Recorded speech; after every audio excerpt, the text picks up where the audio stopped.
Seja bem-vindo a mais um episódio do nosso programa Bíblia Aberta, onde, como o próprio nome diz, a Bíblia está ao centro das nossas conversas e do nosso estudo.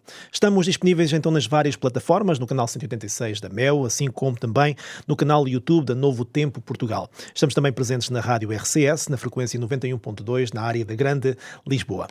Esta semana vamos começar com o propósito do discurso de despedida e a sua introdução com o episódio significativo de Jesus a lavar os pés dos seus discípulos. Em seguida, vamos também abordar a declaração do grande Eu Sou, do capítulo 14. Eu sou o caminho, a verdade e a vida. Afinal de contas, qual é o significado de tudo isto? Para nos ajudar a encontrar respostas para estas e outras perguntas, temos aqui o nosso painel, portanto, que nos vai ajudar então a estudar a Palavra de Deus e a aprofundar estes e outros temas. Bem-vindo, pastor Pedro Esteves. Obrigado, Tiago. Prazer. Bem-vinda também, pastora Ana dos Santos. Olá, Tiago. E mais uma vez temos também o pastor José Lagoa. Bem-vindo também. Olá, obrigado. Muito bem, vamos então arrancar já com o nosso estudinho, com a nossa primeira pergunta, que vai ser exatamente dirigida ao pastor Lagoa. Nós vamos começar pelo capítulo 13, portanto, do Evangelho de João, onde temos um dos grandes momentos de Jesus quando lava então os pés dos seus discípulos. Para alguns até uma cena, digamos, um pouco chocante, digamos assim. Como é que nós podemos garantir que este gesto, ainda hoje praticado, na verdade, até em muitas igrejas, não é verdade, mantém um significado profundo, um significado transformador que Jesus pretendeu ao lavar os pés dos discípulos, evitando, na verdade, que se torne apenas um ritual sem vida? Tiago, este texto é realmente muito profundo e para responder talvez precisamos de olhar atentamente para o texto, e é interessante que Jesus vai usar aqui duas palavras diferentes, distintas, para lavar, que nos ajudam a compreender melhor, portanto, esta lição. A primeira palavra é, no grego, a palavra nipto, que significa lavar os pés, portanto, refere-se a lavar uma parte do corpo. E depois ele vai usar no capítulo 13, no versículo 10, portanto mais à frente, a outra palavra lavar, que é louox, que é banhar-se completamente. Então, portanto, temos que compreender o texto aqui nestes dois pontos, não é? Portanto, esta distinção que Jesus faz e que o texto faz aqui, portanto, ela não é acidental. No fundo, Jesus estava a ensinar que quando nós o aceitamos, nós somos completamente purificados. Os nossos pecados são perdoados, nós somos lavados por completo, não é? No entanto, à medida que nós vamos caminhando, que nós vamos fazendo a nossa caminhada no mundo, é inevitável que nós nos sujemos e que novamente precisamos, portanto, que os nossos pecados no dia-a-dia nós nos vamos sujando e, portanto, não precisamos ser lavados de novo, novamente, mas sim precisamos de uma limpeza contínua, de uma limpeza diária, como o exemplo de lavar os pés, para manter a nossa comunhão diária com Deus. E a lição aqui é uma lição muito clara, que embora a salvação ela seja um ato completo e definitivo, a nossa santificação ela é um processo contínuo, está em constante desenvolvimento. E por isso nós devemos estar atentos às pequenas contaminações que vão surgindo no dia-a-dia, não é, do mundo, e recorrermos então constantemente a esta purificação que Deus nos oferece para nós mantermos um relacionamento vivo com Jesus, um relacionamento vivo e saudável com Deus. Então, este gesto de Jesus foi ainda mais impactante naquela cultura, na cultura da época, sobretudo porque na sociedade judaica, como tu dizias, greco-romana, jamais um superior lavaria os pés a um inferior. Portanto, esta tarefa de lavar os pés era destinada aos servos mais humildes, algo que os próprios discípulos de Jesus também não se atreveriam a fazer uns pelos outros. Quando Jesus, o Mestre, se ajoelha para lavar os pés dos seus discípulos, ele vai quebrar aquelas normas sociais e culturais que existiam no seu tempo. E para Pedro, este gesto foi até, podemos dizer, um choque. Foi chocante mesmo. Ele resistiu, incapaz de entender como o seu Senhor, como Jesus, poderia realizar uma tarefa tão humilde, não é? E a reação de Pedro reflete também esse orgulho, o orgulho humano, que muitas vezes impede as pessoas de aceitarem que necessitam de uma limpeza e da graça divina, portanto, constante e diária. E Jesus, com este ato, portanto, ele não apenas demonstra humildade, mas ele também oferece um modelo de liderança, de serviço. Ele ensina que a verdadeira grandeza não está no domínio, portanto, no domínio sobre os outros, mas na disposição de servir. Esta é a verdadeira grandeza. A lição de humildade e serviço, ela é central, portanto, neste momento na história, para quem deseja seguir os passos de Cristo. Portanto, para garantir que o ato de lavar os pés mantenha o seu significado mais profundo, devemos lembrar-nos de 3 notas essenciais. Em primeiro lugar, a necessidade contínua desta purificação espiritual.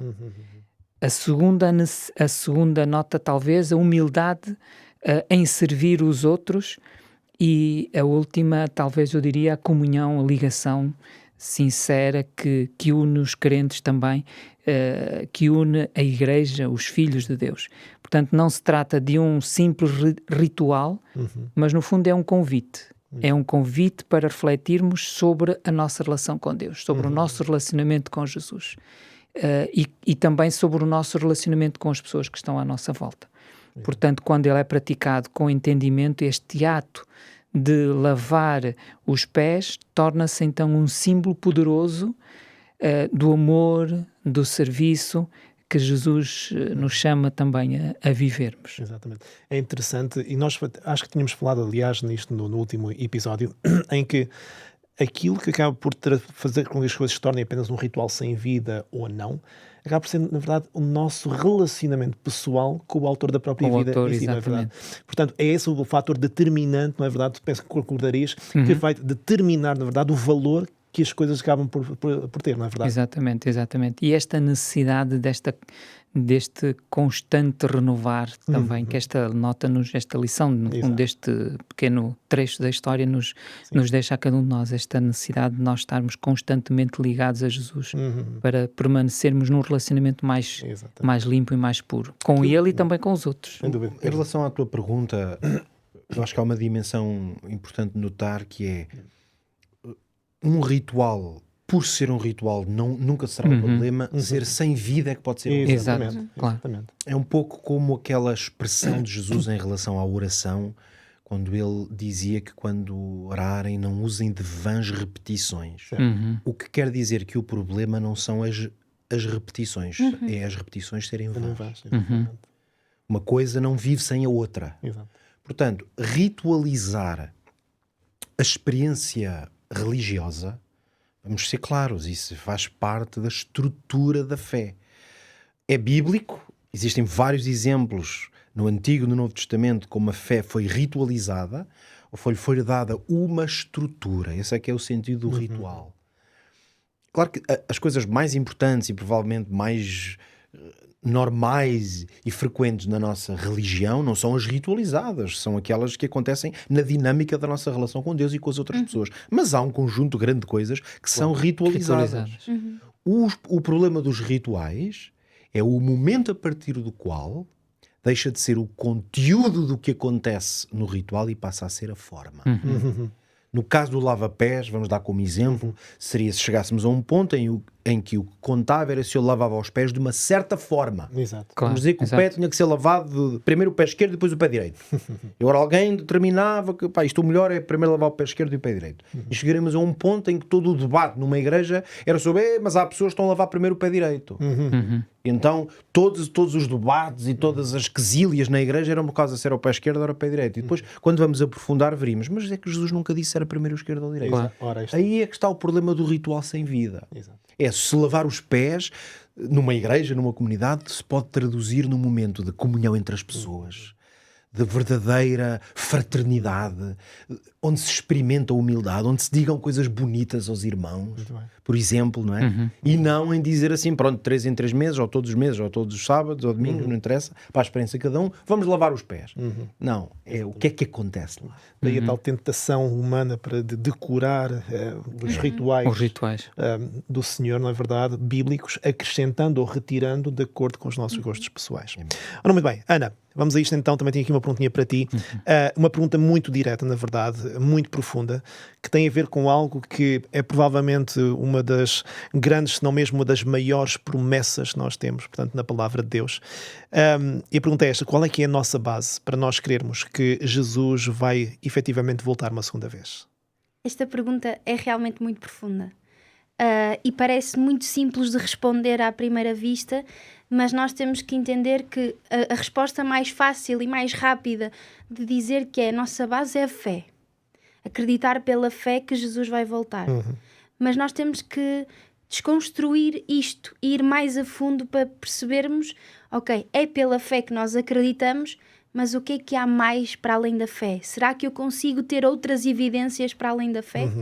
Então, quando nós começamos a olhar para o Antigo, para o Novo Testamento, nós percebemos que já para a primeira vinda de Jesus havia uma série de acontecimentos que apontavam para essa vinda, neste caso. Nós vemos que foi profetizado, que o Messias viria. Certo. Então, uma primeira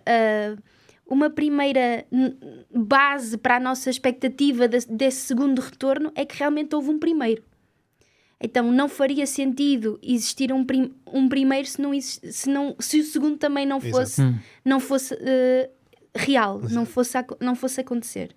Mas para além deste, porque é um argumento que nós usamos bastante e é um argumento muito válido e que tem pés e cabeça, que é: se há provas que Jesus, e até mesmo a nível histórico nós conseguimos comprovar Jesus, o Jesus homem que existiu, então se Jesus existiu e veio uma primeira vez, só faz sentido tudo isto se a segunda também vier a acontecer. Claro. Agora, nós entramos agora no campo da fé e no campo das pessoas que conviveram com Cristo. Por exemplo, as palavras de Jesus quando ele cá esteve, ele falou de um segundo retorno. Então nós temos que acreditar, usando a fé, desse segundo retorno.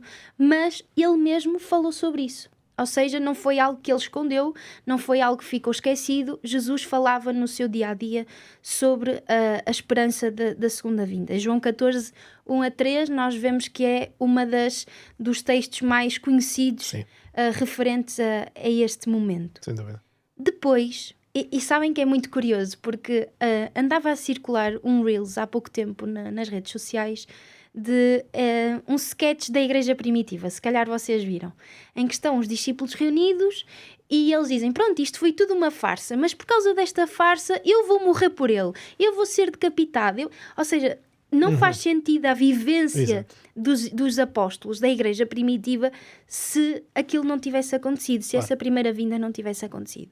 E nós vemos ao longo dos ensinos dos apóstolos uma realidade, que é a bem-aventurada esperança. A noção de que, por exemplo, em 1 Tessalonicenses, no capítulo 4, o apóstolo Paulo vai dizer: porque o Senhor mesmo descerá do céu com alarido, com voz de arcanjo e com a trombeta de Deus, e assim estaremos para sempre com o Senhor. Ou seja, havia essa noção de que Jesus vai voltar. Claro. Não esquecendo também que quando Cristo ascende, os anjos aparecem em Atos capítulo 1, e é interessante a interação que esses anjos têm com os homens que estavam a olhar para o céu, porque eles vão dizer: varões galileus, porquê é que vocês estão a olhar para cima? E eles vão dizer: o mesmo Jesus que vocês estão a ver subir, descerá em glória. Ou seja, há uma noção bíblica deste segundo retorno. Há uma noção bíblica que realmente Jesus veio nos buscar. Para não falar, e agora entramos num ponto também histórico importante, que são as profecias bíblicas, que apontam para esse retorno. Há uma série de acontecimentos bíblicos que nós encontramos nos Evangelhos, que nós encontramos no livro do Apocalipse, nas cartas de Paulo, no Antigo Testamento, que abordam este evento, este grande evento que é a segunda volta de Jesus. E se nós olharmos para a história, nós conseguimos perceber que esses acontecimentos realmente estão a acontecer e foram acontecendo ao longo da história. Não faz sentido tudo acontecer e esse não. Porque nós entramos aqui num campo que é: ou não acontecia nada, não estava nada escrito, não acontecia nada, ou a partir do momento em que as coisas realmente comprovam-se, se nós olharmos para o livro do Apocalipse, o livro de Daniel, nós conseguimos perceber o desenrolar profético, nós percebemos também que esse ponto mais alto, que será o apogeu da profecia, a segunda vinda de Jesus, isso também acontecerá. O próprio Jesus fala sobre o fim dos tempos. Nós percebemos que há muita coisa que Jesus fala, que nós podemos olhar para a nossa sociedade e entender que isso já está a acontecer. Mas é interessante nós também, para terminar, pensarmos nesta questão de que este evento da segunda vinda, que vai ser o evento da história da humanidade, vai ser crentes e não crentes. Claro. Os que estiverem vivos verão o Rei glorioso a voltar. E nós percebemos que este evento está conectado intimamente à justiça do próprio Deus. Claro. Então, voltando à pergunta inicial, a nossa base para crer que Jesus vai voltar uma segunda vez é olharmos para a história, olharmos para a sua palavra, olharmos para até mesmo para nós mesmos. Claro. Percebermos que não faz sentido uma vida nesta terra se não houver algo mais à nossa espera. Algo fica a faltar, não é? Algo fica a faltar. Claro. E esse algo é a segunda vinda de Cristo. É uma eternidade pela frente. Agora até podemos dizer faz sentido que assim seja, não é verdade? Faz sentido. Porque mesmo no grande panorama bíblico, penso que concordariam, isto tudo terminar sem esse evento parece que vai ficar um vazio, não é verdade? E mesmo só falar de tudo isto representa de facto uma grande esperança para todos nós. Pedro, nós será que podemos, portanto, aqui conciliar a afirmação de Jesus, portanto, aquela grande afirmação que eu já tinha mencionado no início, que nós encontramos em João capítulo 14, verso 6, eu sou o caminho, a verdade e a vida, com uma visão pós-moderna, dominante, de que não existe uma única verdade absoluta e de que todas as verdades são igualmente válidas? A resposta curta é não. Claro. À pergunta se é possível conciliar Jesus dizer eu sou o caminho, a verdade e a vida, com uma visão bastante secular, designaste aqui por pós-moderna. Não é possível. É incompatível essa visão, claro que eu vou tentar explorar isto um pouco melhor, com a ideia de que não existe uma verdade absoluta, não existe uma moral absoluta, não existe um caminho único para Deus.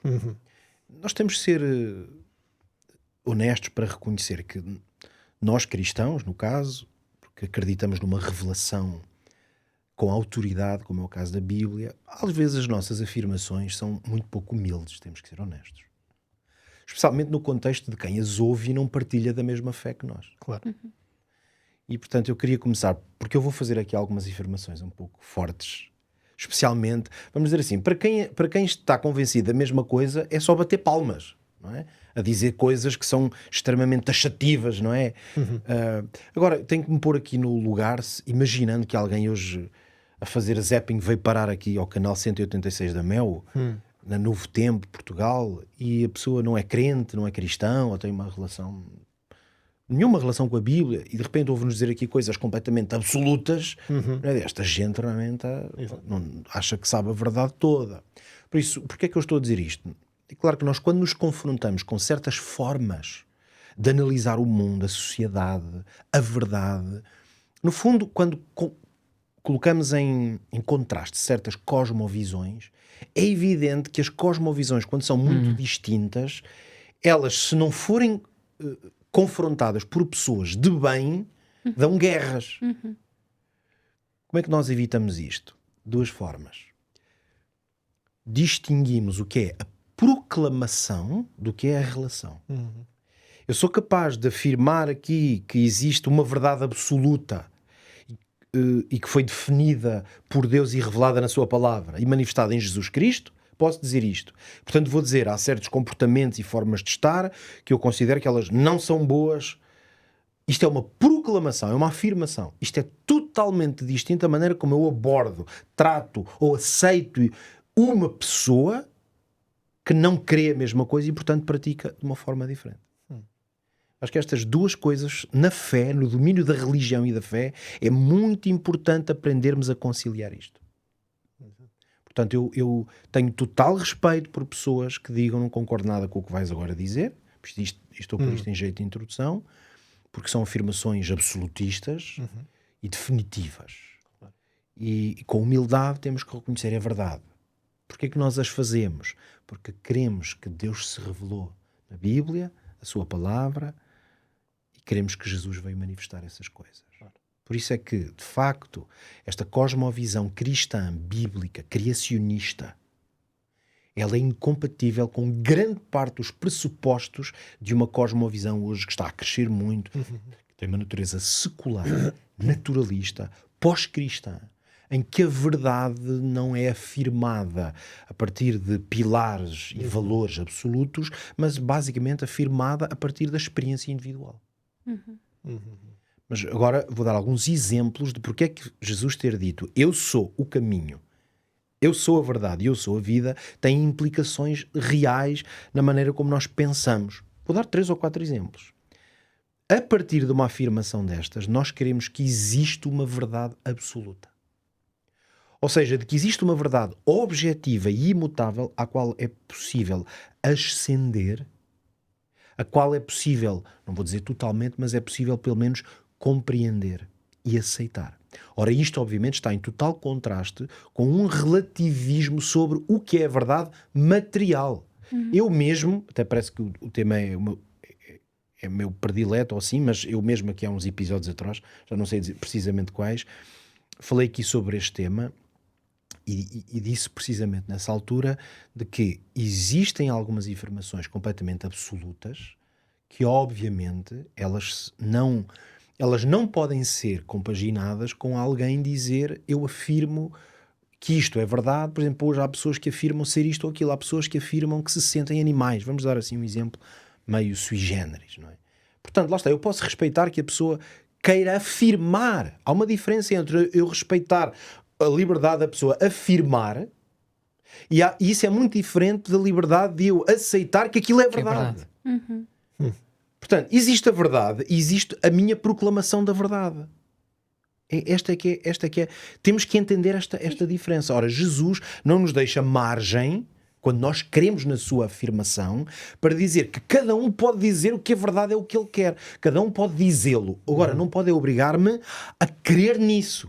E é aqui que hoje talvez haja muita confusão no mundo sobre afirmações muito relativistas. Vamos agora para o domínio religioso. Dentro do campo religioso, Jesus dizer que é o caminho significa que ele é o mediador entre Deus e os homens.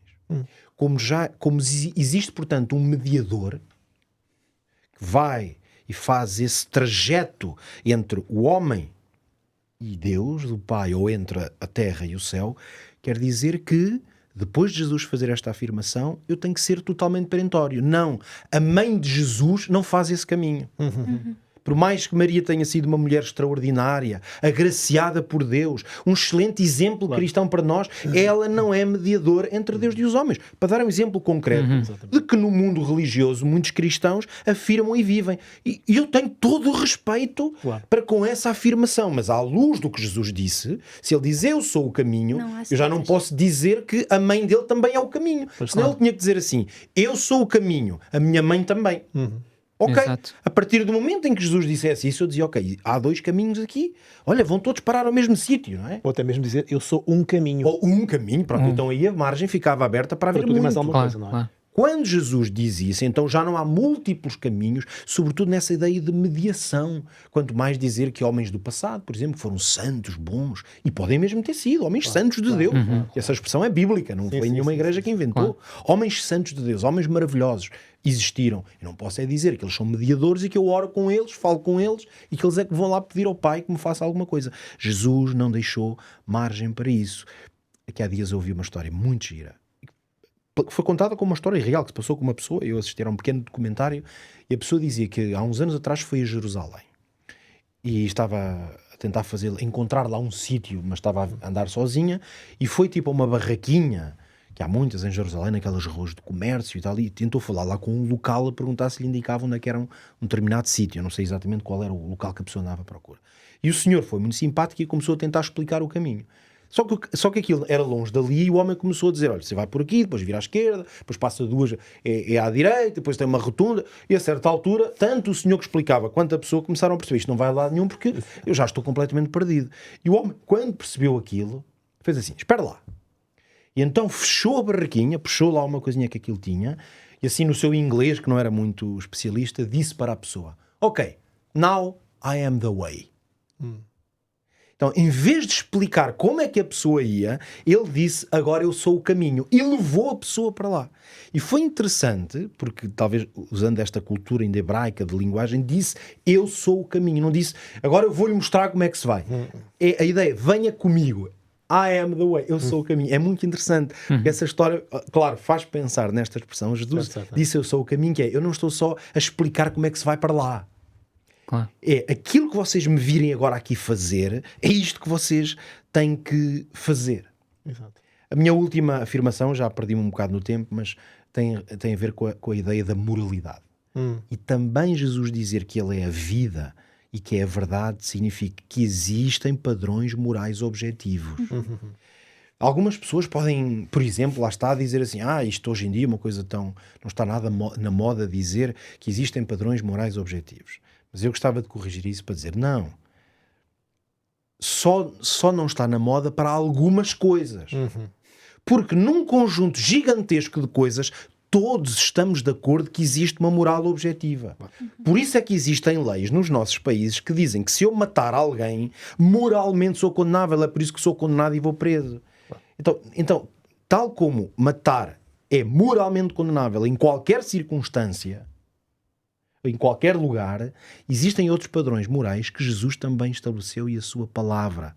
Claro. Nós não podemos dizer só que são alguns. Quem crê na Bíblia de uma forma mais literal, Exato. como os cristãos devem fazer, então é toda a moral bíblica. Sem dúvida, sem dúvida. E os quais Jesus, Pedro, não deu autorização para mexer, ou para alterar, para retirar, exato. ou para acrescentar. Aqueles que possa existir essa autorização são aqueles nos quais, por exemplo, Jesus ou a palavra de Deus sejam omissos. Exatamente. Aí ainda podemos deixar aberto o campo para uma abertura moral. Mas em muitos aspectos não há essa abertura moral sobre o que é certo e o que é errado, o que é bom e o que é mau, o que é para o ser humano e o que não é para o ser humano. Exatamente. Por outras palavras, não sei se concordarias com esta afirmação, que a palavra de Deus não está submissa à opinião do homem. Isso. Mas tem que estar acima, exatamente, Acima da opinião, da cultura, sem dúvida. acima da experiência. Da tradição. Tradição. Exatamente, já falámos aqui há alguns programas atrás sobre a tradição. Muito obrigado, Pedro. Ora, muito bem, prezados amigos, não saia daí, porque já a seguir temos uma oferta muito especial para lhe fazer. Muito bem, quero então aproveitar esta oportunidade para falar desta oferta que continuamos a ter disponível para os nossos ouvintes. Este guia de estudo, Eu Creio, revelando a Palavra de Deus. É um guia de estudo maravilhoso que pode então adquirir de forma gratuita, que aborda vários tópicos. Tenho vindo aqui a frisar alguns tópicos, mas tem aqui outros. Fala sobre o plano da redenção, o valor da Palavra de Deus, a Bíblia, a justificação pela fé. Na verdade, um tópico que causa muita confusão a muitas pessoas. Está aqui também explicado, sempre usando então a Bíblia como sendo a regra para nós compreendermos todas estas coisas. A lei de Deus, será que ainda é válida? Será que na verdade foi colocado um ponto final exatamente ao valor da lei de Deus ou não? Pois bem, este é o manual que tem essas respostas a partir da Bíblia exatamente para o esclarecer a si, aos seus, à sua família, aos seus amigos. Portanto, Eu Creio, revelando a Palavra de Deus. Como é que pode adquirir? Mais uma vez, tome nota, o número é o 933-939291. Tome nota mais uma vez, 933-939291. Contacte-nos e basta solicitar então a entrega, o envio gratuito deste manual que você não vai querer perder para continuar a aprofundar estes e outros tópicos à luz da Bíblia aberta. Muito bem, vamos então passar à segunda parte então do nosso programa. Vamos ter aqui mais um conjunto de perguntinhas. Vou começar então pelo pastor Lagoa. E a pergunta é esta. De que forma é que as afirmações, portanto, cristocêntricas, ou seja, centradas na pessoa de Cristo, que nós encontramos nos Evangelhos, acabam por dar força à ideia de que Jesus, como nós vimos há pouco, é o único mediador, portanto, entre Deus e a humanidade, em contraste, na verdade, com outras visões religiosas que ensinam, na verdade, algo diferente? Exato. É interessante que, bom, nós estamos a estudar o livro, o Evangelho de João, e eu poderei dar algumas citações, alguns versos do Evangelho de João, mas também em toda a Bíblia, não é? Claro. Se nós começarmos e lermos o Evangelho de João, nós vamos ver que este conceito de mediação única de Jesus, ele é muito forte, está fortemente enraizado no livro de João e também no Novo Testamento. e aqui de uma forma especial aqui no Evangelho de João, mas também podemos encontrar noutras partes da Bíblia. Mas indo ao texto de João, capítulo 14, versículo 6, que já foi aqui citado também há pouquinho, começaria talvez por aí, quando Jesus é apresentado como ele sendo o caminho, não é? Um caminho, como tu dizias há pouco, mas o caminho, a verdade e a vida, não é? E depois vem a afirmação explícita, dizendo portanto, ninguém vem ao Pai senão por mim. Exato. Portanto, esta passagem podemos dizer que é uma das mais claras e uma das mais fortes declarações de que Jesus é o único caminho, ninguém vem ao Pai. Para nós chegarmos à presença de Deus, nós podemos fazê-lo ou devemos fazê-lo pelo único caminho que é Cristo, contrastando diretamente com outras visões, como tu dizias, que sugerem múltiplos mediadores ou caminhos para alcançarmos o divino. O Evangelho de João é profundamente cristocêntrico.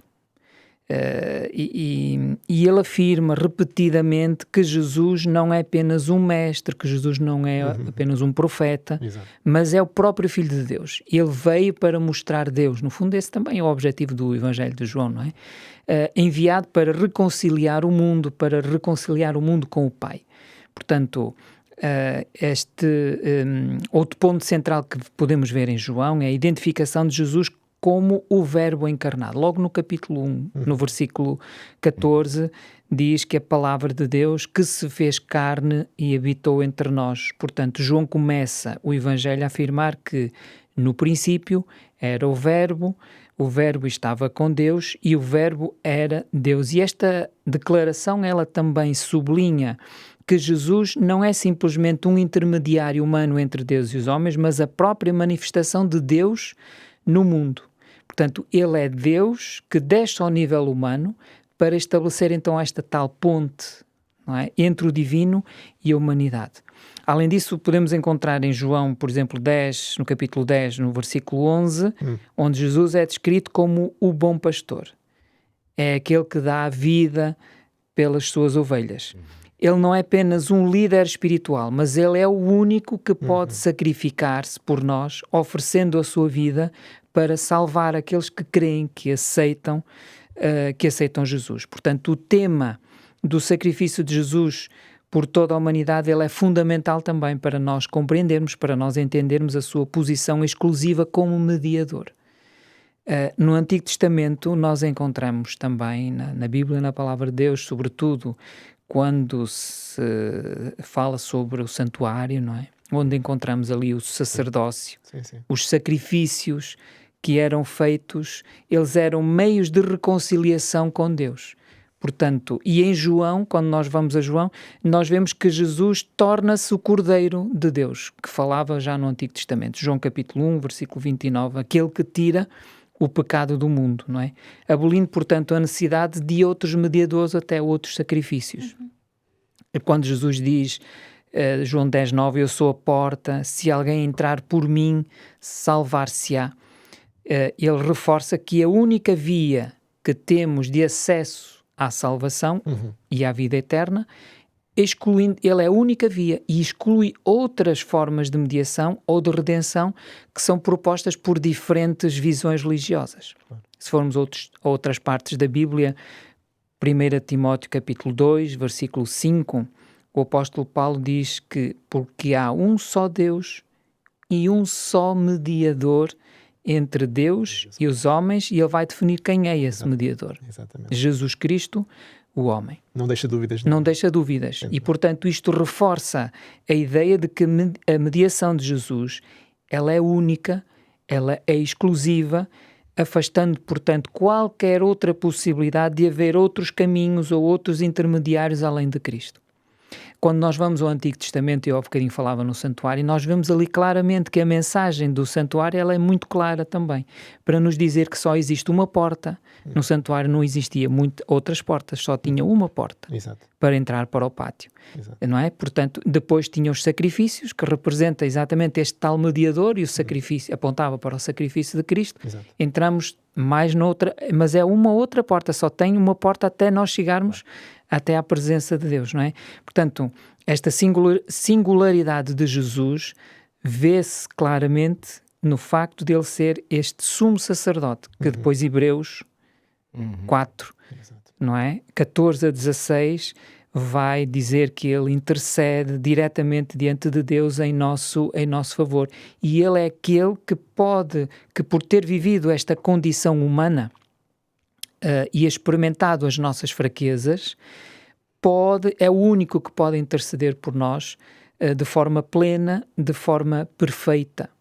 E, portanto, isto elimina, este aspecto elimina, portanto, a necessidade de outros sacerdotes, de outros mediadores, neste processo de reconciliação entre nós e Deus. Até porque aí em Hebreus diz que ele, nessa mediação no santuário celestial, utiliza o seu próprio sangue. Exato. O que quer dizer que para outro mediar tinha que usar sangue. Exato. Ora, ninguém se sacrificou, nenhum sacrifício é válido. Exatamente. Portanto, só aquele que derramou o seu sangue. Exatamente. Exatamente. Portanto, estas afirmações cristocêntricas dos Evangelhos e no livro de João deixam exatamente claro que Jesus é o único mediador entre Deus e a humanidade. Muito bem. É interessante esta exclusividade, porque tanto o testemunho de Jesus como até do apóstolo Paulo, que acabas de referir, mostram exatamente que há um exclusivismo em relação a isto, porque é só a própria pessoa de Jesus. Aliás, até fui aqui buscar um textinho, porque o apóstolo Pedro, a certa altura, e ele que é uma figura emblemática para algumas religiões, digamos assim, não é verdade? Ele próprio faz uma afirmação, portanto, em Atos, no capítulo 4, verso 12, falando de Jesus, dizendo que em nenhum outro há salvação, porque também debaixo do céu nenhum outro nome há, dado entre os homens pelo qual devamos ser salvos. Penso que casa muito bem com aquilo que acabas de afirmar, porque é o próprio apóstolo Pedro a afirmar que não é ele, não é outra figura, na verdade, de destaque no cristianismo em geral, mas é a própria pessoa de Jesus. Ou seja, se há algo em comum que todos eles têm, eu diria mesmo que Maria também se encaixa aqui muito bem, todos eles apontam para Jesus como sendo o centro daquilo que é o verdadeiro cristianismo, não é verdade? Muito bem. Então, vamos continuar. Então, temos mais uma perguntinha. Agora vou passar aqui à Ana. Nós vamos começar, aliás, por ler dois textinhos. Portanto, vamos ler em João, no capítulo 5. Portanto, no capítulo 5 e nos versos 39 e 40. Mais uma vez, para aqueles que nos querem seguir lá em casa, portanto, João, capítulo 5, versos 39 e 40, onde nos diz então o seguinte. Jesus a falar diz: examinais as Escrituras, porque julgais ter nelas a vida eterna, e são elas mesmas que testificam de mim. Contudo, não quereis vir a mim para terdes vida. E depois, se formos até Lucas, portanto, vamos até Lucas no capítulo 24 e no verso 27, portanto, diz-nos também o seguinte, mais uma vez, portanto, Lucas capítulo 24, verso 27, Jesus mais uma vez a falar, diz: começando por Moisés e por todos os profetas, explicava-lhes o que dele se achava em todas as Escrituras. Ora bem, Ana, porquê que é importante que Jesus tenha apontado primeiro, portanto, para as Escrituras, não é verdade, a fim de revelar, portanto, o significado do seu próprio ministério? Esta pergunta é muito interessante. E é também bastante profunda, porque leva-nos a pensar em algo que se calhar não é um pensamento tão comum. Porquê que Jesus utilizou este método? Obviamente que nós percebemos que Jesus quis mostrar, numa primeira fase, que o seu ministério não era uma novidade. Ou seja, o ministério de Cristo não era algo novo para o povo. Porque ao longo da história, Deus preparou esse mesmo povo para este momento. E ainda há pouco o pastor Lagoa falava, através das profecias, através dos tipos que encontramos no Antigo Testamento, os sacrifícios de animais, o santuário, até mesmo as figuras como Moisés, como Davi, Deus preparou um caminho para a vinda do Salvador. Só que nós entendemos que quando Jesus veio, o povo não estava preparado para esse Salvador. Estava preparado para outro tipo de Salvador. Nós vemos que eles criam um Messias triunfante, um Messias político que arrumava com os romanos dali para fora. Eles criam a sua independência. E por isso é que é muito interessante que Jesus, quando vai neste caminho de Emaús com aqueles 2 discípulos, ele vai expor-lhes as Escrituras desde Moisés, ou seja, desde o começo, até aos profetas, até aquilo que estava revelado, aquilo que as Escrituras, que para nós hoje seria o Antigo Testamento, falavam acerca da figura de Jesus. E é interessante porque, ao fazer isto, Cristo vai mostrar uma continuidade na revelação divina. Ou seja, ele vai desde o Antigo Testamento até à sua vinda e vai mostrar como todas as coisas realmente se cumpriram na pessoa de Jesus. É interessante porque nós sabemos que neste caminho, nesta conversa, os discípulos não entenderam quem é que estava a falar com eles. Então aquele homem, que se veio a revelar ser Jesus, vai explicando como é que o seu ministério está conectado à longa aliança que Deus tinha feito com o povo. Isto é um ponto muito interessante, porque aí nós podemos ver o cumprimento das promessas e perceber como é que Deus orientou e guiou cada passo neste caminho. Outro ponto bastante interessante é também a questão de que Jesus não queria que as pessoas confiassem apenas nas suas palavras, apenas nos seus milagres, sem compreender a 100% o fundamento que estava por detrás deles. E por isso é que Jesus vai sempre apontar para as Escrituras. E nós encontramos alguns evangelhos, o Evangelho de João é um deles, que vão citar várias vezes profecias do Antigo Testamento. Porque é uma validação do ministério de Cristo, é uma validação da sua vinda, do cumprimento das profecias, como Isaías 53, Miqueias, o seu nascimento, Daniel, o tempo do Messias. Ou seja, ao longo da sua vida, nós encontramos que há essa validação do seu ministério ao usar-se as Escrituras. Encontramos também que existe um querer da parte de Jesus de mostrar que aquilo que já tinha sido antes também serve para revelar o próprio Deus. Ou seja, Jesus reforça com o seu ministério o caráter de Deus. Porque Deus revelou-se nas Escrituras como Ele é. Só que ao longo dos tempos nós conseguimos perceber que o povo adulterou a imagem do próprio Deus, quem Ele era. E formou Deus à sua própria imagem e semelhança.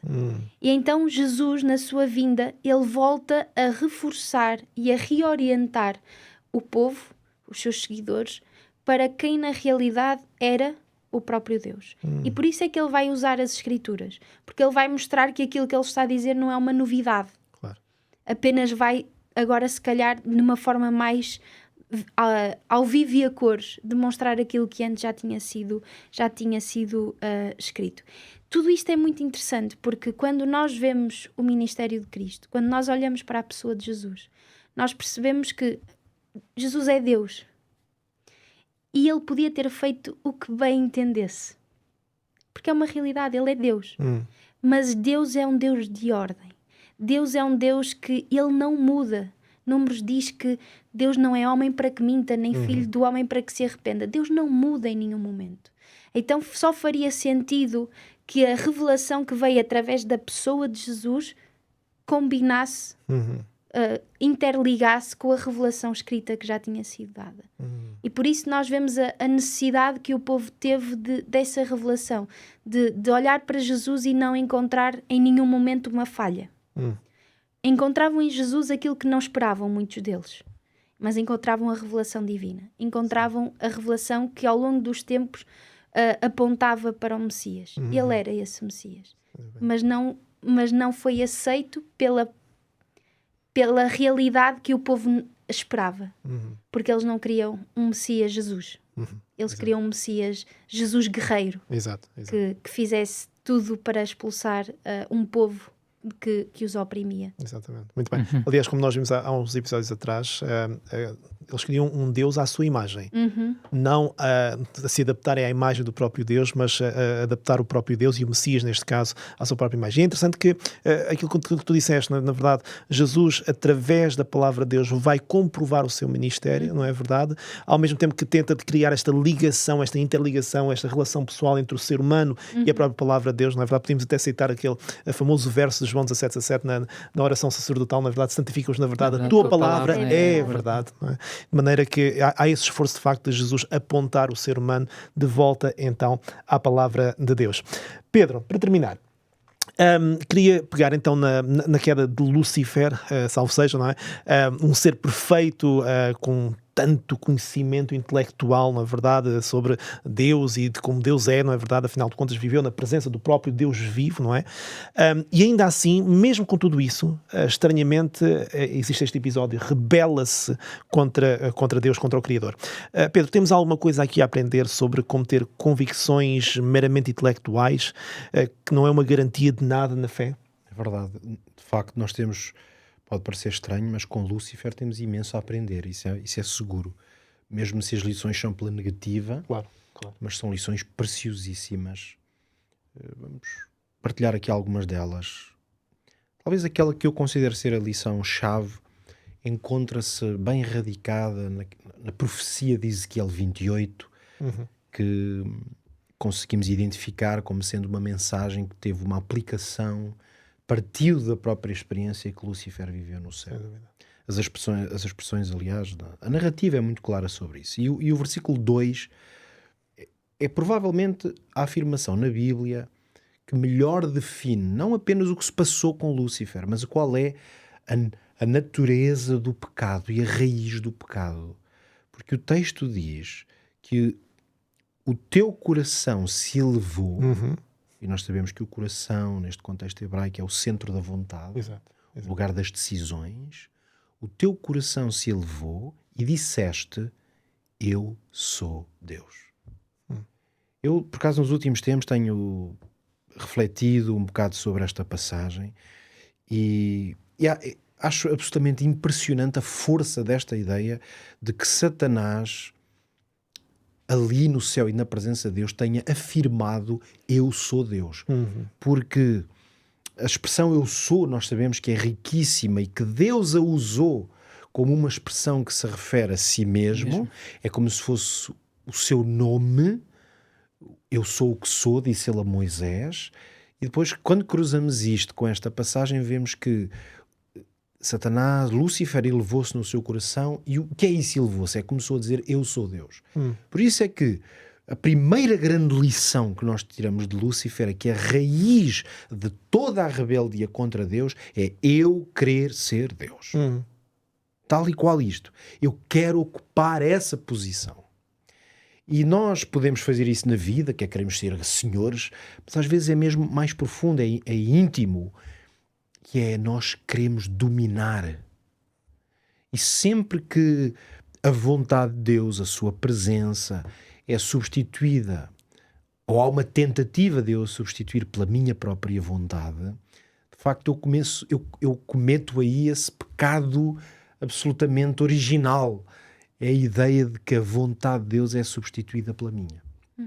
Por isso, nós aprendemos muito com Lúcifer porque aprendemos os mecanismos de se colocar no lugar de Deus. E se há uma coisa que a história e a vida têm provado, é que nós fazemos a mesma coisa. Nós estamos com muita facilidade e com muita frequência nos colocamos no lugar de Deus. Queremos ser senhores, queremos governar, queremos dominar, queremos satisfazer a nossa vontade. Deus satisfaz sempre a sua vontade, sempre. Só que a vontade de Deus é altruísta. Por isso é que quando Deus satisfaz a sua vontade, não é Ele que sai beneficiado. Acho que é um dos pensamentos mais relevantes acerca de Deus. Porque como Deus não se pode beneficiar, é mesmo. Claro. Um ser que é perfeito não se pode beneficiar. Exatamente.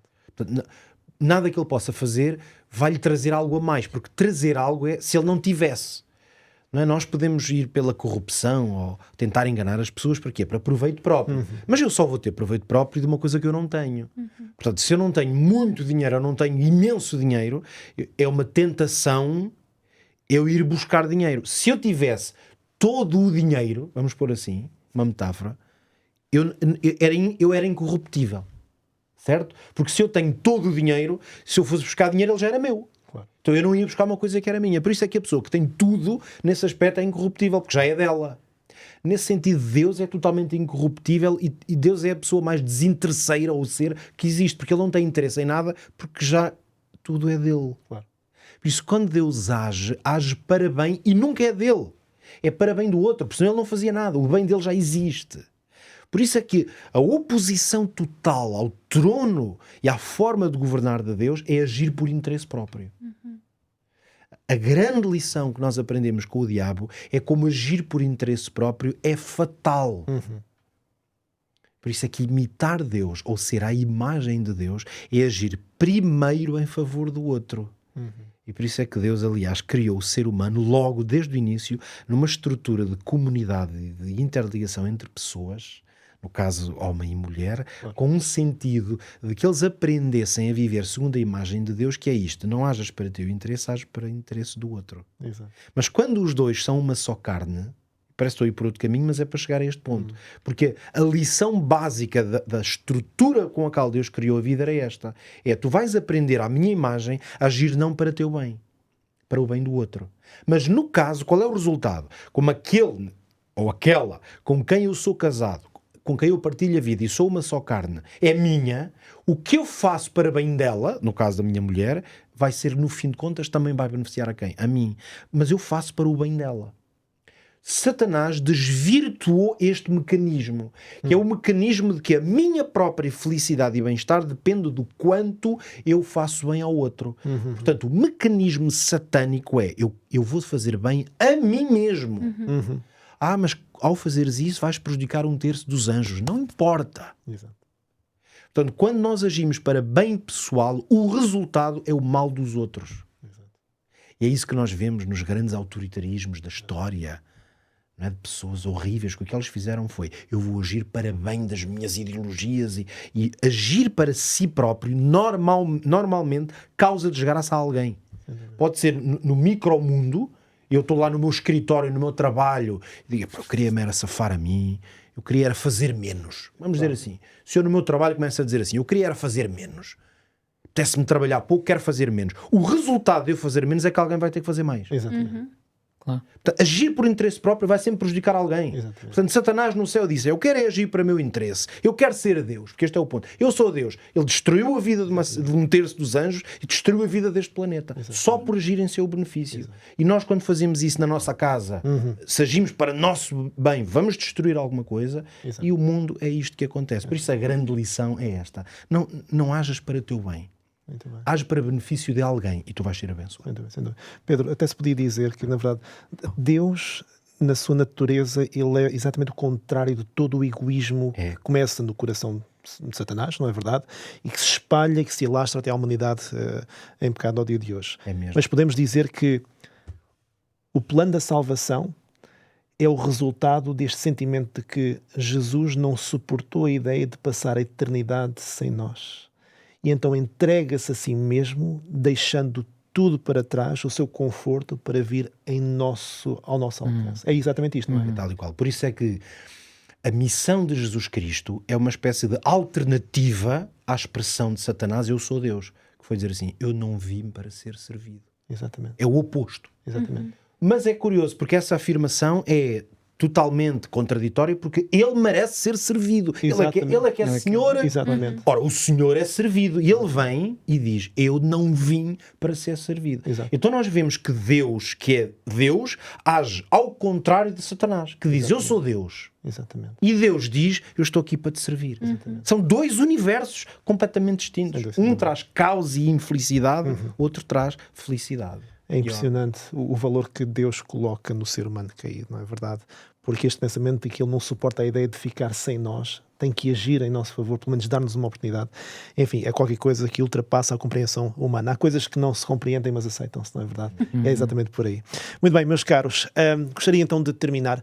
Temos muito pouco tempo para terminar. Eu gostaria de dar a palavra, portanto, à Ana e depois também ao pastor Lagoa, não é verdade? Para que possam então tentar resumir um pouquinho aquilo que nós hoje vimos, está bem, em poucas palavras, falando ao nosso auditório, o que é que nós podemos então retirar hoje de mais precioso de tudo isto? Sabem que cada vez que nós estudamos e abrimos a Bíblia, eu chego à conclusão que Deus é mesmo fantástico. E a conclusão de hoje é que Deus é realmente fantástico. E que o amor que Ele tem por cada um de nós é algo que não tem medida. Não tem medida. Então o convite que eu faço a nós, os 4 que aqui estamos, mas também a quem nos ouve e nos assiste, é que não deixemos que o nosso eu domine. Porque caímos no erro de Satanás, de Lucifer. Claro. Deixemos que seja Jesus a preencher o nosso coração. para que o eu sou, aquele que dá vida, aquele que está connosco, aquele que nos leva a estudarmos e a compreendermos cada vez mais, seja uma realidade no nosso dia-a-dia. Muito bem, obrigado, Ana. Pastor Lagoa. Olha, esta lição, ou os textos que nós estudamos hoje são tão ricos, É verdade. que têm muitas lições para nós, mas eu diria, em primeiro lugar, também isto é para mim, não é? Eu creio que eu preciso de constantemente ser lavado por Jesus todos os dias, e se isso acontecer, então eu vou ter um melhor relacionamento com Deus, eu vou ser mais feliz aqui nesta terra, porque eu vou entrar nesta atitude altruísta, como dizia o Pedro, de procurar ajudar e de estar a ajudar aqueles que estão à nossa volta. E deixo o texto de João 10, que diz: eu sou a porta, se alguém entrar por mim, salvar-se-á. Que Deus nos possa ajudar a compreender e a entrarmos por esta porta para podermos usufruir das bênçãos que Deus tem para cada um de nós também. Sem dúvida. E que convite tremendo com que nós fechamos então o nosso programa de hoje. Mais uma vez, obrigado pela vossa presença, a vós, não é verdade? E relembro que para aqueles que estão em casa, pode continuar a estudar. Temos este nosso manual, eu creio, revelando a palavra de Deus. É um manual gratuito, está disponível. Basta então contactar-nos por aquele número que já sabe, 933-939291. Tome nota, 933-939291. Pode usar esse número também para solicitar não apenas este manual, este guia de estudo gratuito, mas também para solicitar algum esclarecimento, alguma pergunta, alguma questão que nós não tivemos aqui tempo de esclarecer através da Bíblia, mas pode, na verdade, usar então esse contacto para exatamente fazer chegar até nós as suas questões, as suas dúvidas, e nós teremos todo o prazer então em esclarecer sempre de Bíblia aberta. Mais uma vez, muito obrigado por nos ter acompanhado e já sabe que temos encontro marcado no próximo episódio da Bíblia Aberta. Até lá, fique bem e que Deus o abençoe.